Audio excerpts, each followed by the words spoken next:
அது அதிகப்படியான கூட்டம் தொண்டர்களுடைய மனநிலை மாறிவிடக்கூடும் என்றதாக உளவுத்துறை தகவல் உள்ளிட்டவற்றையெல்லாம் பொறுத்துதான் காவல்துறையினருடைய விசாரணை இருக்கும். எனவே உதயநிதி ஸ்டாலின் அவர்கள் கொஞ்சம் இறங்கி வந்து காவல் நிலையத்தில் விசாரணைக்கு ஒத்துழைப்பு வழங்க வேண்டும் என்பதாக காவல்துறை தரப்பில் எதிர்பார்ப்பு நிலவுகிறது. அதே நேரம் முக்கிய நிர்வாகிகள் அனைவரையுமே கூட உள்ளே அனுமதித்திருக்கின்றார்கள் என்பதையும் பார்க்கின்றோம்.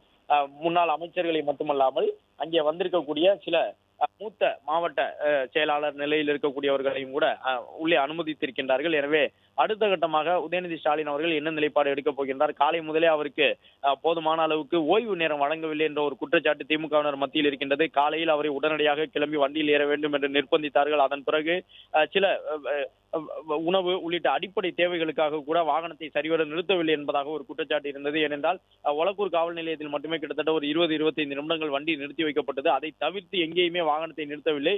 எனவே உதயநிதி ஸ்டாலின் அவர்களுக்கு எந்த விதமான வாய்ப்பையும் வழங்கவில்லை என்பதை போன்று அவருக்கு இயற்கையாக வழங்க வேண்டிய அந்த வாய்ப்புகளை கூட வழங்கவில்லை. சற்று நேரம் கூட அவருக்கு ஓய்வு வழங்கப்படவில்லை என்பதாக திமுகவினர் குற்றம் சுமத்தி வருகின்றார்கள். இந்த நிலையில் தஞ்சாவூர், புதுக்கோட்டை உள்ளிட்ட மாவட்டங்களை சார்ந்த சட்டமன்ற உறுப்பினர்கள், திமுகவை சார்ந்தவர்களும் உள்ளே அனுமதிக்கப்பட்டிருக்கின்றார்கள். அவர்கள் அனைவருமே தற்போது டிஆர்பி ராஜா உள்ளிட்டவர்கள் உதயநிதியிடம் பேசி வருகின்றார்கள். அவர்களை பொறுத்தவரை செங்கிப்பட்டி காவல் நிலையத்திற்கு முன்பாக தற்பொழுது ஏராளமான திமுகவினர் குவிந்திருக்கக்கூடிய அந்த காட்சியை காணுகின்றோம். சிறிய கதவுதான் அந்த செங்கிப்பட்டி காவல் நிலையத்தில் இருக்கின்றது. சிறிய கதவை கொண்டு பூட்டி வைத்திருக்கின்றார்கள். அதே நேரம் அந்த கூட்டத்தை பொறுத்தவரை நூற்றுக்கணக்கிலே திமுகவினுடைய தொண்டர்கள் குவிந்திருக்கின்றார்கள் என்பதை பார்க்கின்றோம். தொண்டர்கள் எண்ணிக்கை அதிகரிக்க தொண்டர்கள்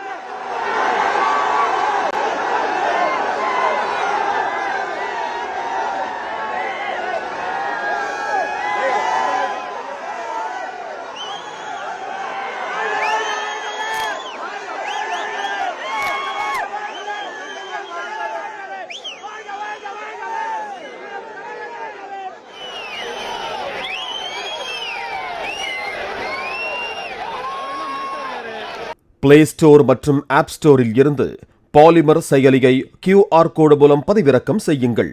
செய்திகளை உடனுக்குடன் பெறுங்கள்.